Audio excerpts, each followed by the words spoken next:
Hola, bienvenidos a nuestra segunda unidad del tercer módulo del curso del ordenamiento del apartamento del derecho urbano al negocio, el derecho urbano y el negocio inmobiliario. En esta segunda unidad de este tercer módulo vamos a estar trabajando específicamente sobre el tema de la propiedad horizontal y la gestión de las unidades catastrales dentro de esa propiedad horizontal. En este módulo completo hemos estado bajando de estos elementos normativos y de estos elementos de licenciamiento a algunas condiciones específicas dentro de los negocios inmobiliarios, dentro de la práctica de la aplicación específica de la norma urbana, en este caso en los negocios inmobiliarios que tienen que ver con el esquema de propiedad horizontal. En esta unidad vamos a trabajar principalmente alrededor de este concepto de propiedad horizontal y de las maneras como se trabaja, se instaura y se puede modificar la propiedad horizontal y su relación con las licencias de construcción. Nuestro objetivo principal es identificar los elementos técnicos y jurídicos que se requieren para el establecimiento de una propiedad horizontal, también se conoce como una copropiedad, todo basado en la Ley 675 de 2001. Fundamentalmente vamos a hacer una especie de resumen y análisis de esta Ley 675 de 2001, que es la que establece todo el marco de la propiedad horizontal. Se busca entender qué es una propiedad horizontal específicamente, dónde aplica y cómo se legaliza. Vamos a ver tres unidades, tres partes en esta unidad de la propiedad horizontal. Vamos a ver específicamente qué es una propiedad horizontal, algunas definiciones y el alcance de esa propiedad horizontal. Vamos a trabajar una segunda parte con las licencias urbanísticas y principalmente con los planos de alinderamiento de esas licencias urbanísticas. Los planos de alinderamiento son los que me van a describir esa propiedad horizontal y son parte de las actuaciones de los curadores urbanos. Y finalmente vamos a ver algunos elementos también dentro de esa ley de cómo se legaliza, cómo se modifica y cómo se extingue una propiedad horizontal. ¿Qué es en últimas una propiedad horizontal? La ley 675 de 2001 en el capítulo 1, en el artículo primero, define, esta ley es específica para la propiedad horizontal y define todos los diferentes elementos que deben estar aquí. Digamos que no es una ley compilatoria ni nada por el estilo, sino que es una ley muy específica orientada a este concepto de propiedad horizontal. Básicamente la propiedad horizontal es una forma especial de dominio, es decir, es un tipo específico de propiedad en el cual concurren los derechos de propiedad de bienes privados y de bienes, digamos que de bienes comunes o de una copropiedad. Es una forma de dominio en la cual yo tengo mi espacio, que es efectivamente mío, pero además hay unos espacios que son para su funcionamiento de un grupo específico, una copropiedad específica, y yo tengo unos derechos que son mis derechos de propiedad, pero además unas obligaciones y digamos que unas imposiciones dentro de los bienes que son de nuestro grupo, de nuestra copropiedad. Esta copropiedad se define sobre los terrenos que se someten a ella. Hay varias posibilidades de esta copropiedad, hay varios usos posibles y hay varias alternativas en las cuales se puede trabajar esta forma de copropiedad. Vamos a estarlos viendo, digamos que en un poco más de detalle. Y vamos a arrancar con una serie de definiciones específicas que están incluidas dentro de la ley, principalmente en el artículo tercero, acerca de una serie de elementos que son los que van a definir esa forma especial de dominio. El primero es entender el régimen de propiedad horizontal. Como un régimen se trata de un sistema jurídico, de una serie de reglas sobre los cuales se somete el edificio, el conjunto, la unidad, la parcelación sobre la cual se va a trabajar esta propiedad horizontal. El régimen de propiedad horizontal son las reglas y esas reglas se van a inscribir, se van a hacer explícitas, es decir, van a estar en un texto específico que es una escritura pública en las que se establece el reglamento de propiedad horizontal propiamente dicho, que es ese estatuto donde están todos los derechos y obligaciones de las personas que concurren dentro de esa copropiedad. ¿De acuerdo? Lo siguiente, tenemos unos bienes privados o bienes de dominio particular. Aquí los tengo identificados como lo que es mío. El espacio, la unidad catastral, el apartamento, el local, el predio, que efectivamente yo puedo considerar mío, sobre el cual tengo el derecho, digamos, delimitado de aprovechamiento, es donde yo puedo ejecutar una cantidad de acciones. Es muy parecido a la propiedad individual que se tiene, solo que aquí estos bienes de dominio particular, que son funcionalmente independientes y deben ser de propiedad de personas o de grupos específicos o de una familia en específico o de una eh, persona jurídica específica, son o están sometidos o tienen la condición de compartir algunas cosas con otras personas del grupo o con otras entidades dentro del grupo de copropiedad. El área privada construida, en últimas, dentro de mis bienes privados, corresponde al área que está cubierta, el área donde están los bienes específicos, el área de mi apartamento, es el área que efectivamente es mía, es el área construida porque es el área que está delimitada dentro de esos espacios arquitectónicos, es el área que establece específicamente dentro de esos linderos. También puedo tener un área dentro de esos linderos que no necesariamente esté cubierta, y cuando esa área no está cubierta se considera área privada libre. Es decir, son espacios como los patios, como los balcones, como las terrazas, como los antejardines, como los patios traseros, como los aislamientos, que son descubiertos, pero que siguen siendo parte de mi propiedad específica dentro de esos bienes privados. Por otra parte, tenemos los bienes que son nuestros, los bienes que son propiedad, que son parte de la copropiedad, son los bienes que son comunes, son bienes que producen por individuo a todos los participantes de esa copropiedad, son espacios que se necesitan para que pueda funcionar la copropiedad, para que yo pueda, por ejemplo, acceder a mi predio, para que pueda tener esos temas de seguridad, garantizan la estabilidad, la conservación, el uso, el goce de algunos elementos, es decir, tienen que ver con que para que mi propiedad pueda existir, estos bienes comunes, estos bienes que están por indiviso, son los que van a soportar ese edificio, son los que van a alojar mis bienes privados específicos. Dentro de estos bienes comunes tenemos algunas categorías distintas.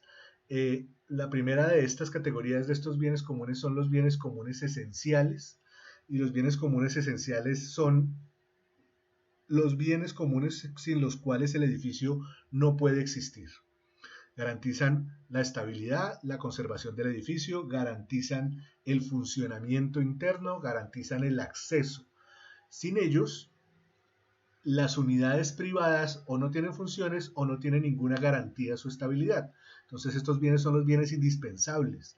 Estos bienes no se pueden comprar, no se pueden vender, no se pueden modificar, son parte de la copropiedad, tienen que ver con las instalaciones generales, con la estructura misma, con las redes de servicios públicos, con las fachadas, con los pisos, con los techos, con los muros de contención, con estos elementos que van a definir en últimas la arquitectura de digamos que de esa edificación, que son absolutamente indispensables para mantener esa edificación. Tenemos además también dentro de estos bienes comunes otra categoría que permite que haya algunos de esos bienes comunes, que son de todos, que permiten el disfrute de todos los copropietarios, pero que puedan ser de uso exclusivo de algunos apartamentos. Por ejemplo, un balcón. Yo tengo un balcón, hace parte de la fachada de la edificación.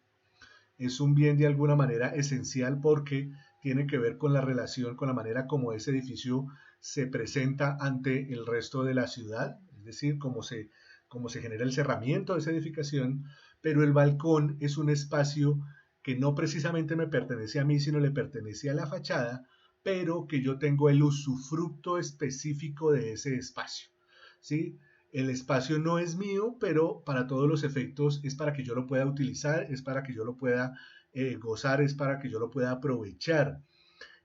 Se asigna de manera exclusiva a o a unos bienes privados, es decir, a unos propietarios privados. También podemos estar hablando de algunos parqueaderos.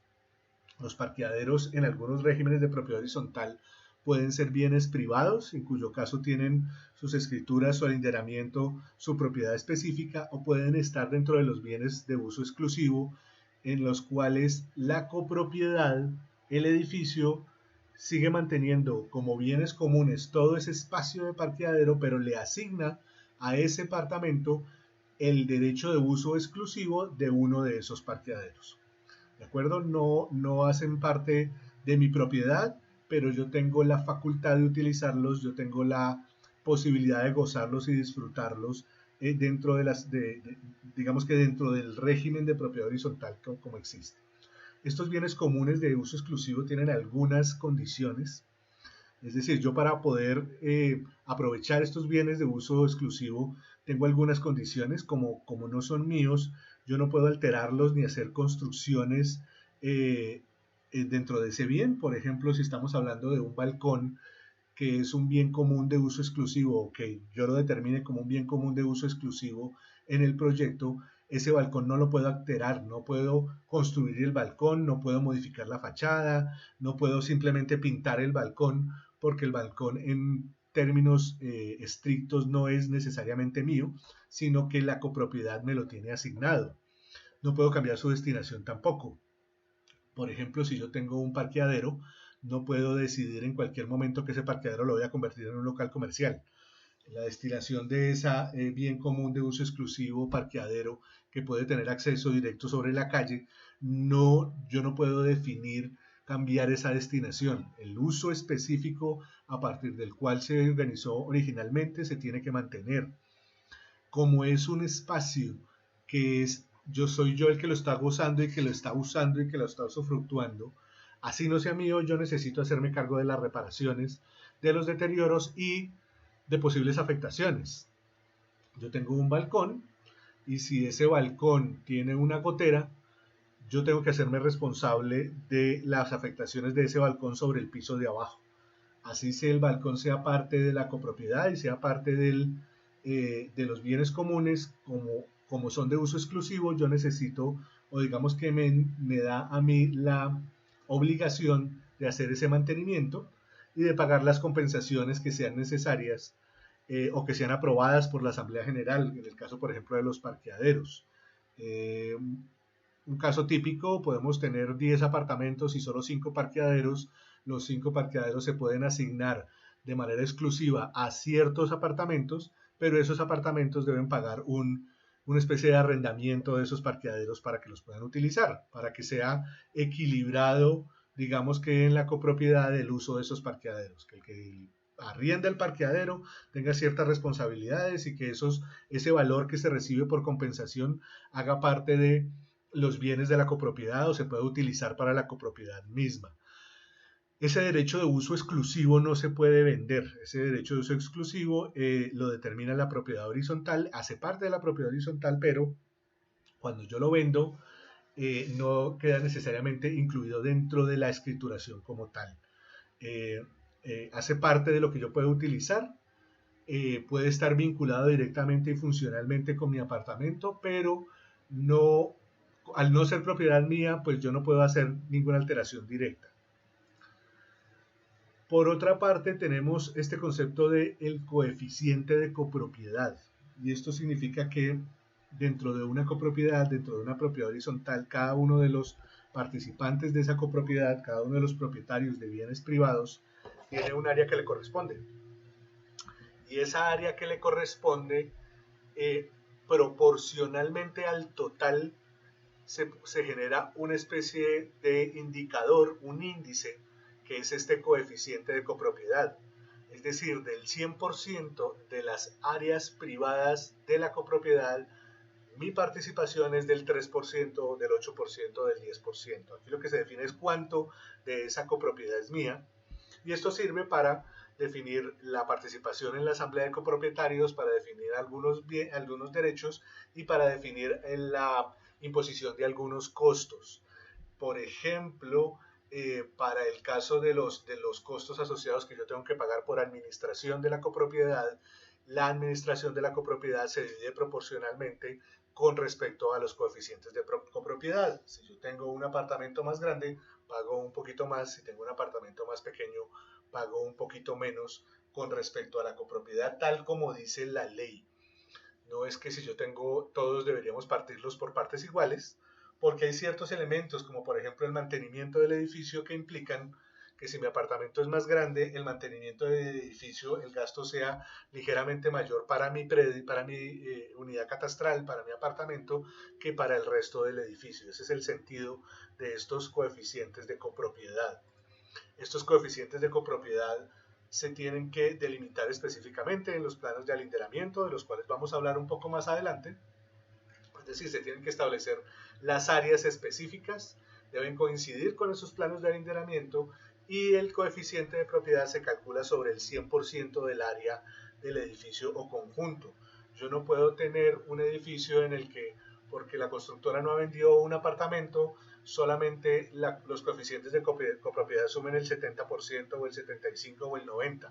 Se tiene que sumar siempre el 100% de la copropiedad, por eso es un coeficiente específico. A partir de estas, digamos que de estas definiciones, la escritura del reglamento de propiedad horizontal, la escritura en la cual se establecen esas reglas de juego y se hace ese alineamiento de la propiedad horizontal, tiene unas características mínimas específicas que están establecidas en el artículo 5 de esa ley.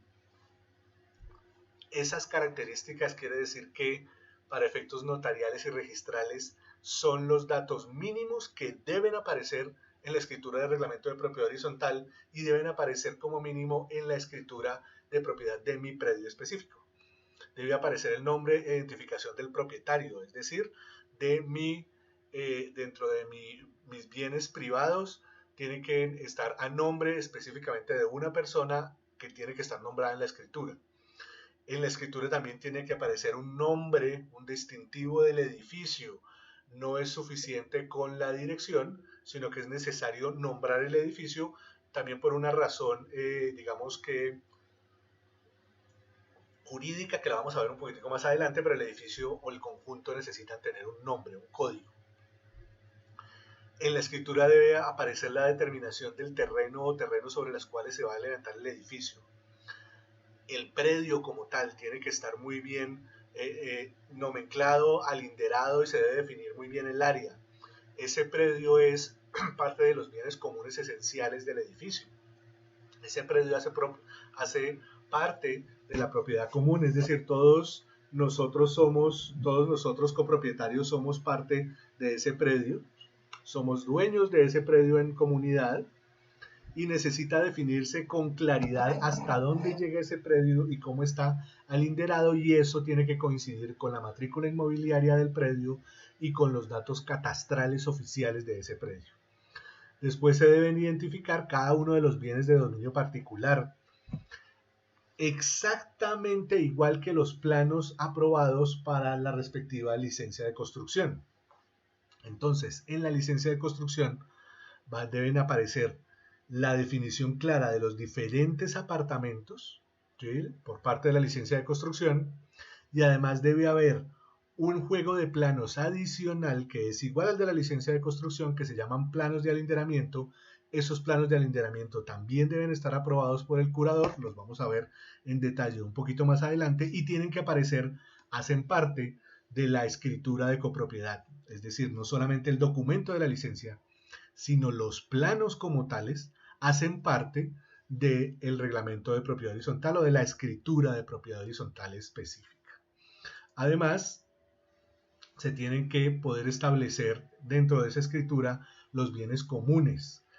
Se tiene que saber cuáles de esos bienes comunes son esenciales y cómo se están entregando. Es decir, que claramente debe estar establecido todo el alinderamiento también de estos bienes comunes. Se tiene que decir cuánta área cubren, por dónde entran, cuáles son sus funciones. Es decir, tengo una escalera, tengo un baño para discapacitados en el primer piso, tengo un ascensor, tengo unos corredores. Esos elementos y esas áreas deben estar explícitamente colocadas y descritas en la escritura de propiedad horizontal.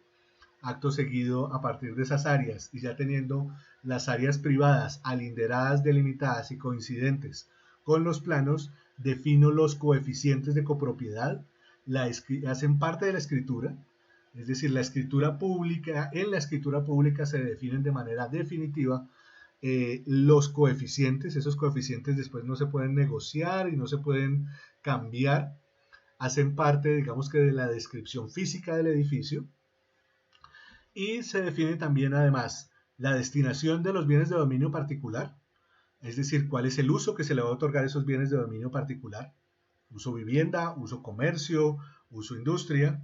Yo no puedo tener una copropiedad en la que el uso que me otorgaron dentro de la escritura de propiedad horizontal es vivienda y convertirlo, por ejemplo, a una oficina. Para poder hacer eso necesito modificar los planos modificar la propiedad horizontal y además también hacer sacar una licencia de adecuación para poder cambiar ese uso. Y además se deben establecer las especificaciones de la construcción y las condiciones de seguridad, algunos elementos que tienen que ver con las reglas básicas de cómo se va a mantener el edificio, cómo es la estructura de ese edificio, por dónde se va a poder generar la evacuación del edificio, dónde se encuentran el acceso a las redes de emergencia para los bomberos, ese tipo de cosas. Y si el conjunto o el edificio van a ser construidos por etapas, eso tiene que aparecer en la licencia de construcción respectiva. En el reglamento de propiedad horizontal también debe quedar claramente definido si el conjunto se establece por etapas y en cuál etapa del conjunto se va a construir.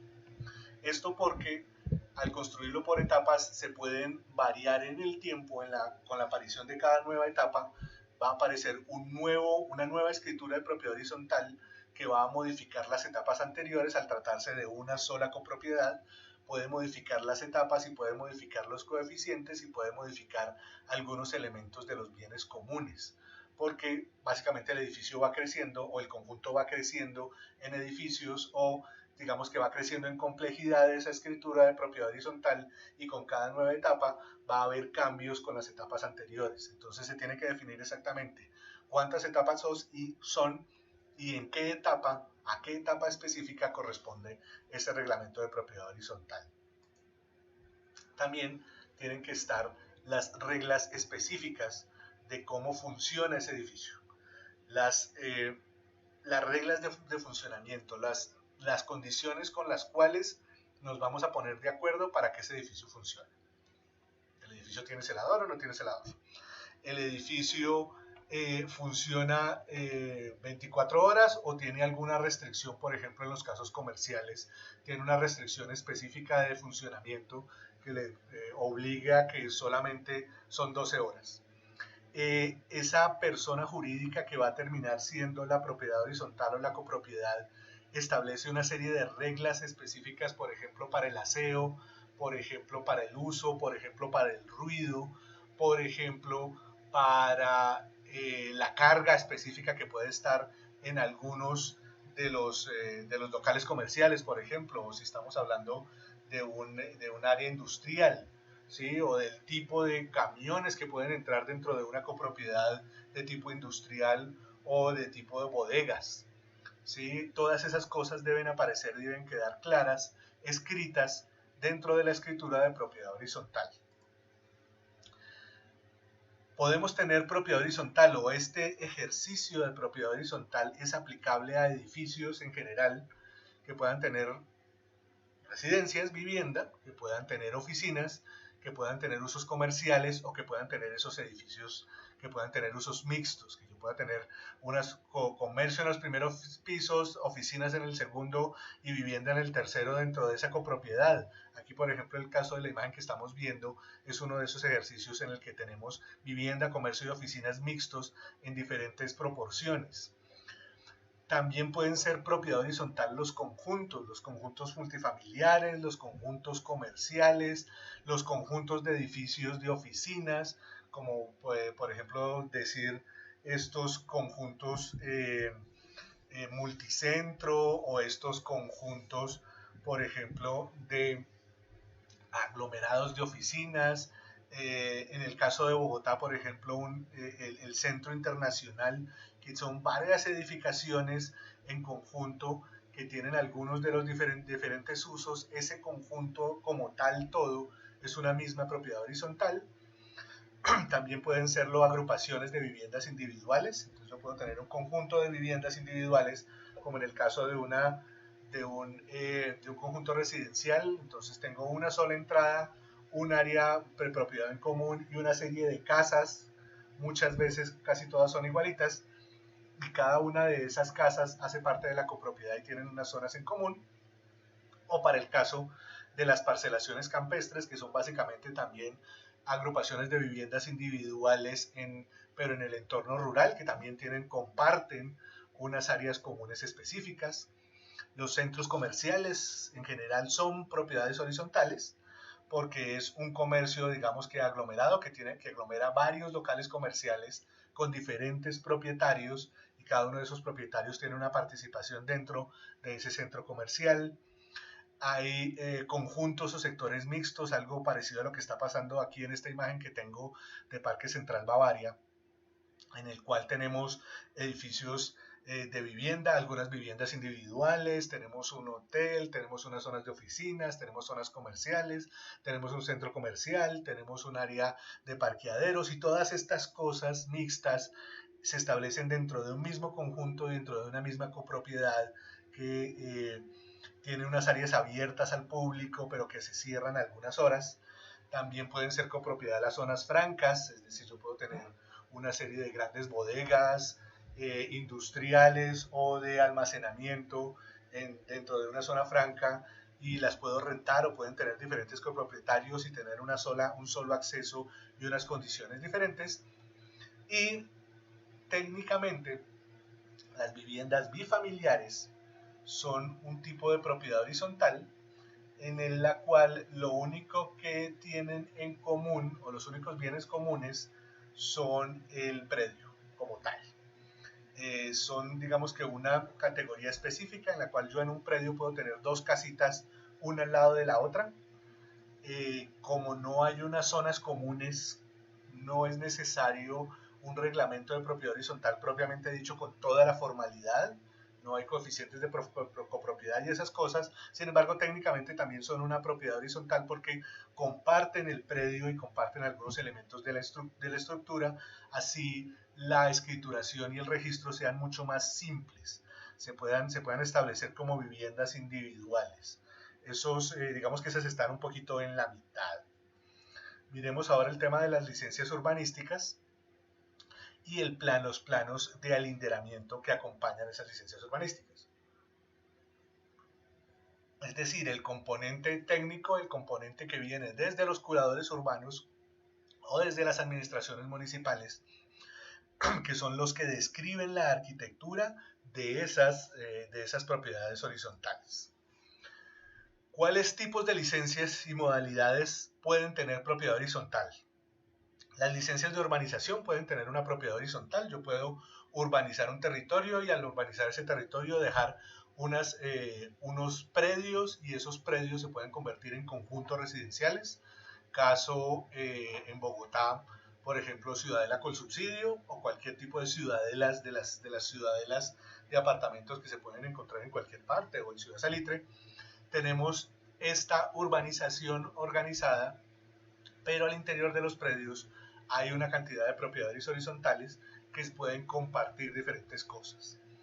Una parcelación, las parcelaciones campestres o las licencias de parcelación, casi por definición, tienen propiedad horizontal. Es decir, prácticamente todas las parcelaciones, a menos que tengan algunas condiciones muy específicas, casi todas las parcelaciones funcionan como una propiedad horizontal. Son predios que comparten una zona común, que comparten una entrada común. De otra manera no podrían subdividirse por debajo de la unidad agrícola familiar, y las mismas reglas del plan de ordenamiento territorial les van a imponer algunas obligaciones con respecto a los temas de propiedad horizontal. Y en general las licencias de construcción son susceptibles al tener propiedades horizontales. No todas, no siempre necesito tener una propiedad horizontal porque no siempre tengo bienes comunes, pero en general una licencia de construcción de obra nueva puede tener perfectamente una propiedad horizontal. Yo puedo tener una edificación individual de una casa que la voy a ampliar y al hacer la ampliación puedo necesitar o establecer una propiedad horizontal sobre esa ampliación. Puedo adecuar, por ejemplo, un edificio de oficinas. La licencia de adecuación, recordemos, cambia el uso. Un edificio de oficinas, cambiarlo al uso vivienda y generar ahora sí una propiedad horizontal dividiendo cada uno de los pisos, por ejemplo, para generar apartamentos individuales que ahora sean una propiedad horizontal. Yo puedo modificar un edificio, una casa muy grande, para convertirla en apartamentos dentro dentro del mismo volumen y que sea susceptible de una propiedad horizontal. Yo puedo generar restauraciones, por ejemplo, de zonas de vivienda, de algún tipo de edificaciones o de casas, por ejemplo, que tengan algún tipo de valor patrimonial, muy común, por ejemplo, en Cartagena. Grandes casas que tenían un valor patrimonial que en medio de la restauración se logran hacer algunas modificaciones sutiles que permiten que haya apartamentos independientes y al haber apartamentos independientes es susceptible la propiedad horizontal o yo puedo generar una reconstrucción de una edificación que ya tenía propiedad horizontal y generar una nueva propiedad horizontal. ¿De acuerdo? Digamos que generar un nuevo alinderamiento que debería ser igual al que se está reconstruyendo, es decir, de alguna manera reconstruir esa propiedad horizontal. Las subdivisiones no tienen una propiedad horizontal. Subdividir significa generar dos unidades privadas completamente independientes. Por eso las subdivisiones son tan sensibles a las normas del plan de ordenamiento territorial. No todo se puede subdividir y yo no puedo sacar una propiedad horizontal subdividiendo el territorio, porque eso no tiene sentido. O lo hago por una urbanización o lo hago por una parcelación, pero no lo puedo hacer por una subdivisión. Las subdivisiones no aplican para la propiedad horizontal. Además de la licencia, yo saco mi licencia de construcción, me entregan en mi licencia de construcción una cantidad de planos y esos planos deben coincidir con los planos de alinderamiento. Son dos procesos distintos, son dos actos diferentes que realiza el curador urbano. El curador urbano saca la licencia de construcción, por ejemplo, una licencia de construcción para obra nueva, un edificio multifamiliar, y vinculado con eso, dentro del mismo proceso o en un proceso posterior, aparece un acto independiente que aprueba el alinderamiento de la propiedad horizontal.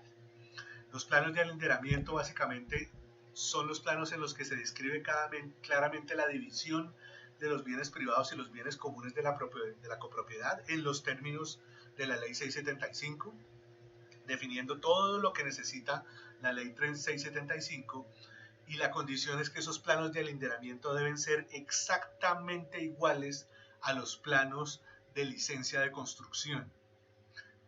Tienen que tener las mismas unidades, tienen que tener los mismos muros, tienen que tener las mismas puertas. Debe ser una copia fiel porque no podría yo tener un alinderamiento por un lado y un edificio que no tenga una propiedad, que no tenga una licencia de construcción por otro lado. Recuerden, si voy a generar un alinderamiento sobre un edificio que ya existe o que ya está construido, debería tener una licencia de reconocimiento y sobre esa licencia de reconocimiento que tenga los reforzamientos estructurales necesarios, sí puedo establecer el alinderamiento específicamente para ese caso. Deben ser una copia específica, una copia fiel y tienen algunos elementos que vamos a ver en detalle. Por ejemplo, aquí tenemos un proyecto típico de vivienda. Proyecto no construido, esto es una propiedad horizontal, una serie de apartamentos que tienen una serie de terrazas y una de esas terrazas que tenemos ahí es una zona común. También tenemos el techo y en el techo tiene unos paneles solares. En esos paneles solares también tienen que poder accederse, es decir, la cubierta hace parte de las zonas comunes, así como las fachadas y el primer piso. Entonces, tenemos el plano arquitectónico típico. Este es uno de los pisos típicos de ese proyecto que estamos viendo. Tenemos una escalera, un hall, y esa escalera y ese hall reparten a 4 apartamentos, 2 apartamentos de 3 alcobas, un apartamento de 2 alcobas y un apartamento de 1 alcoba, todos comunicados a partir de ese hall por esa escalera que es la zona que tenemos en común. Sobre estos planos, que son los que aprueba el curador, exactamente iguales, se hacen los planos de alinderamiento, que son, fíjense, exactamente el mismo plano, pero se están marcando cosas distintas. Aquí se están achurando cuáles son las zonas comunes, cuáles son los bienes privados de uso exclusivo y cuáles son los bienes, las zonas comunes y los bienes esenciales dentro de ese mismo edificio. Es decir, se están esclareciendo una cantidad de cosas. Acá buscamos un acercamiento. Tenemos unos circulitos que tienen unos números, esos son los mojones específicos. Los planes de alinderamiento son iguales a los planos arquitectónicos, pero tienen la definición de las diferentes áreas. Fíjense que el área de la escalera está achurada. Tenemos un achurado distinto para los balcones en los diferentes tipos de áreas. Tenemos esos circulitos con los números, que son los diferentes mojones, es decir, hasta dónde llega ese predio, hasta dónde llega esa unidad catastral. Y tenemos las cotas, no sé si los alcanzan a ver, una serie de líneas con números que nos están diciendo, mire, entre el mojón 1 y el mojón 2 hay 5.35 metros y entre el mojón 2 y el mojón 3 hay 2.90 metros. Eso es lo que se va a traducir en una serie en un texto descriptivo específico que va a ser el alinderamiento, y ese texto específico va a estar vinculado también dentro de la escritura de la propiedad horizontal. Entonces en la escritura va a aparecer el plano y copia fiel del plano va a aparecer un texto que dice: el apartamento 201 tiene la siguiente cabida y linderos desde el mojón demarcado como 1 en 5.35 metros hasta el mojón número demarcado como 2, desde el mojón demarcado como 2 a 2.50 metros hasta el mojón demarcado como 3, y así se van a tener que demarcar cada uno de los bordes, de los límites de la cabida de cada uno de esos apartamentos. Se va a establecer el área privada, por ejemplo, de aquí estos apartamentos. El que tenemos aquí marcado como 202 o 302 tienen un área privada de 50.85 metros cuadrados, y cada uno de ellos tiene un balcón de uso exclusivo de 1,80 metros cuadrados, o sea, un área común, bien común, de uso exclusivo de 1,80 metros cuadrados. Hace parte del apartamento, pero como un bien común de uso exclusivo. Miremos el último piso de ese mismo ejemplo que estamos viendo aquí. Tenemos unos apartamentos dúplex, entonces los segundos pisos de los apartamentos dúplex hay unas terrazas de uso exclusivo que hacen parte de los bienes comunes de uso exclusivo. Hay una terraza que tiene un achurado, que tiene una notación, un dibujo diferente, que son estos cuadraditos a 45 grados, que claramente se está mostrando como equipamiento comunal y como zona verde recreativa comunal, y se establece como parte de las zonas comunes. Y también están delimitados los diferentes elementos de las zonas comunes, aparecen los diferentes mojones y aparecen las diferentes cotas de nivel, las diferentes dimensiones, las diferentes cotas que me están identificando cada uno de esos predios, cada una de esas unidades catastrales, perdón. Entonces, si se dan cuenta, los planos de alinderamiento son absolutamente necesarios para poder describir esas unidades, para poder describir gráficamente esas unidades, y toda la complejidad de estos planos debe estar transcrita de manera fiel a partir de los mojones y de las medidas dentro de la escritura.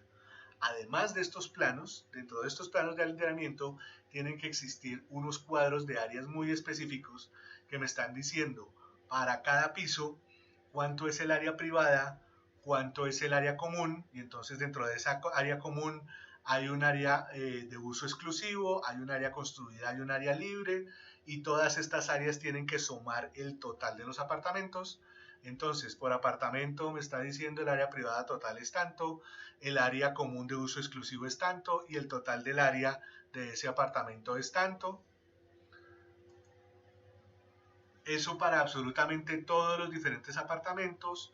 me está dando unos totales por piso y unos totales para todo el edificio de cuántos son áreas comunes, de cuánto es equipamiento comunal y cómo se organiza ese equipamiento comunal, y eso cuánto es del total del edificio para configurar esa edificación que tenemos ahí. Los planos de alinderamiento no son tan complejos como los planos estructurales, por ejemplo, pero tienen más información y son más detallados que los planos arquitectónicos. Definitivamente necesitan una notación específica, necesitan estar protocolarizados dentro de la escritura, debe haber una copia de los planos que se protocolariza dentro de la escritura misma, es decir, hacen parte de la escritura misma, pero el curador urbano solamente aprueba el alinderamiento. El resto de la escritura, el resto del reglamento, el resto de las reglas de esa propiedad horizontal se establecen en la escritura de la propiedad horizontal. El curador urbano no hace toda la propiedad horizontal, solamente el alinderamiento, es decir, solamente garantiza que las medidas, que los planos, que el dibujo es exactamente igual a lo que tiene autorizado el constructor responsable en la respectiva licencia de construcción. Esas dos cosas son las que garantiza el curador urbano. Y hasta ahí llega, digamos que el papel del curador urbano dentro de la propiedad horizontal, establecer de manera clara y completa ese alinderamiento. Lo mismo ese alinderamiento funciona para las parcelaciones, para las urbanizaciones o para los usos industriales o para una zona franca. Tienen que tener los mismos elementos. Tienen que tener la definición específica de bienes comunes y bienes privados, la definición específica de las cotas, de los mojones, de las áreas, y tiene que estar cuantificado en términos de áreas, las áreas comunes, las áreas privadas y las áreas comunes en términos de bienes privados de uso exclusivo y de áreas comunes del resto del edificio. La asignación de esos bienes también se puede hacer dentro de, por ejemplo, los parqueaderos, también se puede hacer dentro de la escritura de propiedad horizontal. Miremos nuestro último elemento, cómo se legaliza, cómo se modifica o cómo se extingue una propiedad horizontal. Entonces, arranquemos por la legalización de la propiedad horizontal. Tomo los planos, de acuerdo con lo aprobado con el curador, aparecen los planos de alinderamiento. A partir de esos planos de alinderamiento y en el texto se deben identificar claramente esos bienes privados y esos bienes comunes. Se delimitan, se alinderan, se tiene el cuadro de áreas específico y a partir de ese cuadro de áreas específico se calculan los coeficientes de copropiedad, se definen las condiciones, las reglas de juego de la copropiedad, es decir, el resto del reglamento, y se hace la escritura pública como tal. Se protocolariza la escritura pública como tal de propiedad horizontal. Con esa escritura pública van a comenzar a aparecer las diferentes matrículas inmobiliarias para cada uno de los diferentes unidades catastrales que componen esa propiedad horizontal. Una vez ya se tienen esos planos, se establece, o digamos que esa escritura da origen a la persona jurídica, que es la propiedad horizontal como tal. ¿Sí? El objeto de esa persona jurídica, el sentido de esa persona jurídica es administrar los bienes comunes del edificio. Si no hay edificio, esa persona jurídica no existe y esa persona jurídica no entra dentro de o no toma ninguna decisión diferente a la administración específica del edificio. No es una persona jurídica que pueda establecer negocios, ni que pueda comprar o vender cosas, ni que pueda pensar en inversiones diferentes, ni que tenga ánimo de lucro, ni nada de esas cosas. Esa persona jurídica sirve únicamente para administrar el edificio y lo administra, digamos que con una serie de roles que se tienen que establecer dentro de esa copropiedad. Todos los propietarios, cada uno de los propietarios de las unidades catastrales que están al interior de esa copropiedad, componen lo que se llama la Asamblea General de Copropietarios. Esa Asamblea General de Copropietarios es la reunión de todos los propietarios, no de los arrendatarios, de todos los propietarios, incluyendo si un predio tiene más de un propietario o si tiene alguna limitación al dominio, es del propietario, no del hipotecario. Ese tipo de cosas, digamos que jurídicamente la manejan mucho más los registradores. Básicamente todos los propietarios hacen parte de esa asamblea general, y esa asamblea general debe definir un consejo de administración, que son al menos 3 personas dentro de esa asamblea general, debe definir una persona que se va a hacer cargo de la administración del edificio del conjunto y deben contratar, definir o nombrar un revisor fiscal. Estas 3 personas, estos 3 órganos que están, órganos administrativos que están dentro de la propiedad horizontal y la Asamblea General van a tomar la decisión de las cuotas de administración y sostenimiento de esa copropiedad, porque la copropiedad necesita poder funcionar. A todas las personas van a tener que hacerles unos cobros específicos. Ese detalle de los cobros, de cómo se manejan esos dineros, de para qué se pueden utilizar, también están específicos dentro de la ley 675. Cuando un constructor sacó su licencia de construcción y ya está haciendo la entrega final de los predios, al hacer la entrega final de cada uno de los apartamentos, supongamos de todas las unidades catastrales, una vez finalizada la construcción, tiene que hacer el ejercicio de hacer la instalación de esa propiedad horizontal. Es decir, a partir de la escritura de propiedad horizontal, hacer la primera asamblea de copropietarios, hacer una asamblea inicial que es la asamblea de instalación de esa propiedad horizontal. En esa asamblea inicial se selecciona el administrador y el revisor fiscal. Esa asamblea tiene que tener un acta inicial, esa acta es muy importante en la cual todos los copropietarios van a estar de acuerdo. El constructor responsable le entrega a la propiedad horizontal los diferentes planos, básicamente los planos de alinderamiento y los planos de licencia de construcción, le entrega la escritura de reglamento de propiedad horizontal y después con el acta de asamblea, con el acta inicial de la asamblea, tiene que irse a la alcaldía local específica o a la alcaldía municipal que sea pertinente y registrar esa propiedad horizontal, registrar esa persona jurídica dentro de la alcaldía. Tiene que haber un certificado de inscripción de esa copropiedad ante la alcaldía. Solamente después de todos esos elementos, con ese certificado de inscripción oficial, la copropiedad, digamos que se comienza a funcionar oficialmente y el constructor, digamos que se libera de la responsabilidad de la copropiedad del edificio. Puede seguir participando como parte de la asamblea, puede seguir participando dentro de algunos elementos, pero como ya terminó su obra de construcción del edificio, entrega a la copropiedad digamos que todos estos diferentes elementos para que la persona jurídica de la propiedad horizontal comience a funcionar explícitamente. Una propiedad horizontal no necesariamente es eterna y no necesariamente es una radicación definitiva. Me refiero, hay muchas razones por las cuales se puede modificar una propiedad horizontal. Por ejemplo, algunas de las unidades catastrales necesitan cambiar el uso, o algunas de las unidades catastrales tienen la facultad o la posibilidad normativa o la posibilidad técnica de subdividirse, un apartamento de 3 alcobas que se parte en 2 apartaestudios, o lo contrario, 2 apartaestudios que los compra una misma persona y puede armar un solo apartamento de 3 alcobas, o ese tipo de cosas pueden crecer, dependiendo de la norma. Incluso si tengo un conjunto residencial puede aparecer una edificación nueva, ese tipo de cosas. Incluso la constitución de las diferentes etapas me pueden conllevar a la necesidad de hacer una modificación de esa propiedad horizontal. Para hacer esa modificación de la propiedad horizontal se necesitan una serie de diferentes elementos. Esa modificación me puede incluir nuevas etapas en la propiedad horizontal. Tengo 2 etapas, la propiedad horizontal o el propio desarrollo del proyecto incluyó un otro predio y vamos a generar una tercera etapa. Se pueden adquirir nuevos bienes para la propiedad horizontal. Tenemos una propiedad horizontal y los parqueaderos son muy poquitos y nos hacen falta parqueaderos. La copropiedad puede adquirir un predio adicional y destinarlo para los parqueaderos de la copropiedad. Entonces, ahí es necesaria una modificación de la propiedad horizontal.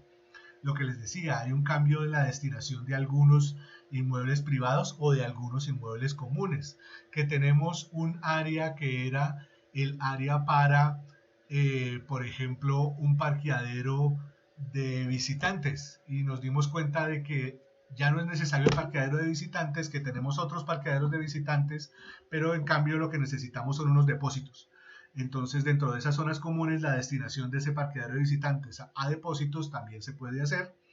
Se pueden desafectar bienes comunes no esenciales, es decir, al mover, por ejemplo, caso típico, estoy construyendo por etapas y en la primera etapa hay unos parqueaderos de visitantes que al establecerse la segunda etapa los voy a tener en otro lado, entonces los parqueaderos de visitantes iniciales los puedo desafectar e incluso vender dentro de la misma copropiedad o asignar a la misma copropiedad, es decir, puedo desafectar esos bienes comunes, pero solamente los no esenciales. No puedo mover una columna, ni la fachada, ni nada de ese tipo de cosas. Puedo modificar algunos bienes privados o bienes comunes, lo que les decía, partiendo un apartamento en dos o llenando otro apartamento. Puedo modificar los coeficientes, es decir, al modificar los bienes privados o al modificar los bienes comunes o al desafectar bienes no esenciales, se modifican los coeficientes y necesito en la modificación de la copropiedad cambiar los coeficientes o puedo reformar algunos elementos de los estatutos y del reglamento específico, es decir, que por ejemplo ya no vamos a tener celaduría 24 horas, sino lo que tenemos es digamos que una seguridad por algún elemento telemático, por algún elemento virtual o con cámaras. Y vamos a tener los accesos manejándose de una manera independiente. Todos esos elementos permiten hacer esa modificación de la escritura de propiedad horizontal que se hace también protocolarizando una nueva escritura.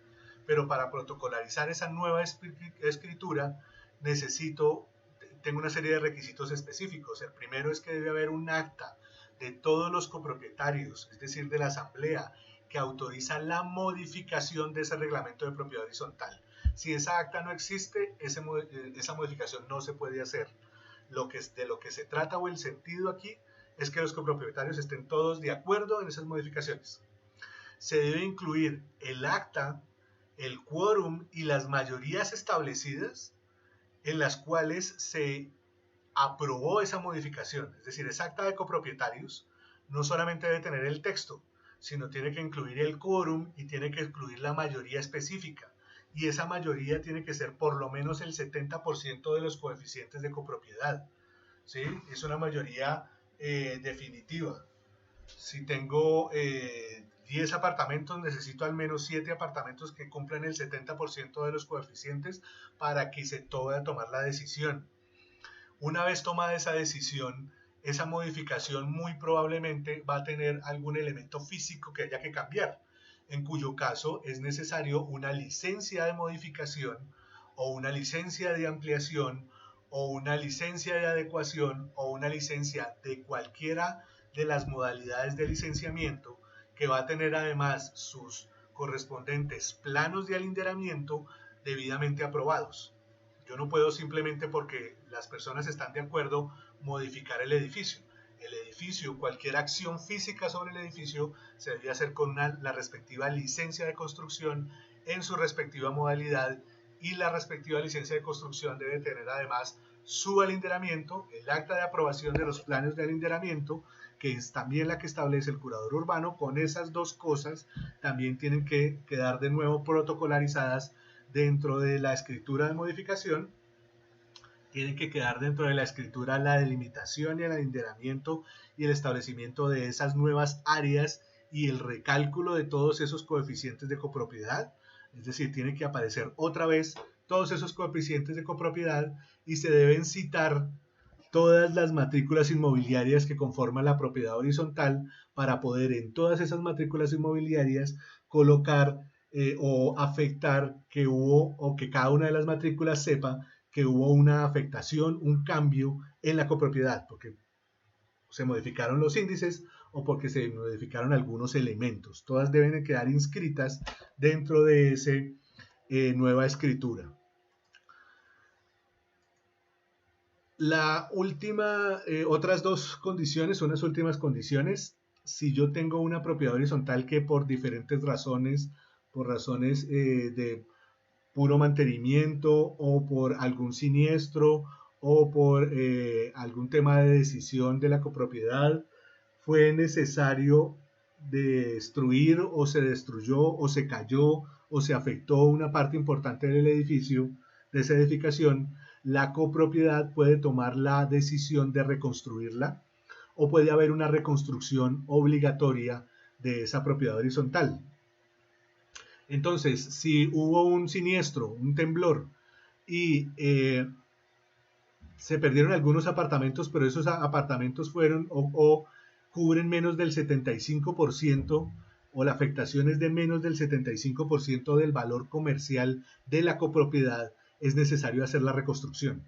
¿Sí? Si hubo una explosión en el apartamento 301 y se dañó completamente el apartamento 301, pero el resto del edificio sigue funcionando, entonces es necesaria la reconstrucción de ese apartamento 301 para que pueda seguir funcionando la copropiedad. Cuando, no obstante ese 75%, la asamblea general, es decir, se dañó, por ejemplo, hubo un siniestro, un terremoto y se cayó la totalidad del edificio, pero la asamblea general decide reconstruir el edificio con al menos el 70% de los coeficientes del acceso a copropiedad, con esa acta de esa asamblea es necesario reconstruir el edificio porque todas las personas, o por lo menos la mayoría de las personas de esa asamblea general estuvieron de acuerdo en la reconstrucción de ese edificio. O cuando una etapa del conjunto se tenga que reconstruir de manera particular. Cuando la destrucción afecte solamente un pedazo, el porcentaje de esa destitución se calcula solo sobre ese pedazo. Es decir, cuando tenemos, por ejemplo, un conjunto de 10 edificios y solamente en el edificio 3 hubo la afectación, los porcentajes se toman en relación específicamente con el edificio 3 y no con el total de la copropiedad. También hay unas formas en las cuales esa propiedad horizontal puede desaparecer. Podemos extinguir la propiedad horizontal por diferentes razones. La primera de ellas es porque hubo un deterioro o una destrucción del edificio, por un siniestro, por falta de mantenimiento, por lo que sea. Más del 75% del edificio se dañó y decidimos que no lo vamos a reconstruir, o si definitivamente no se quiere reconstruir, entonces simplemente se puede extinguir la propiedad horizontal o por decisión unánime de todos los titulares de la copropiedad. Nos pusimos de acuerdo los 5 apartamentos que conforman esa copropiedad y decidimos que se lo vamos a vender a un edificio de oficinas, pero no como la copropiedad que tenemos, sino que le vamos a vender el predio. Entonces todos nos ponemos de acuerdo. Aquí sí la decisión tiene que ser unánime. Toda la asamblea se pone de acuerdo, hay un acta que establece ese acuerdo y entre todos vendemos para que ese edificio se tumbe y se haga una cosa completamente nueva, o porque haya una orden específica de una autoridad judicial o administrativa que decida eso. ¿Por qué una autoridad judicial puede decidirlo?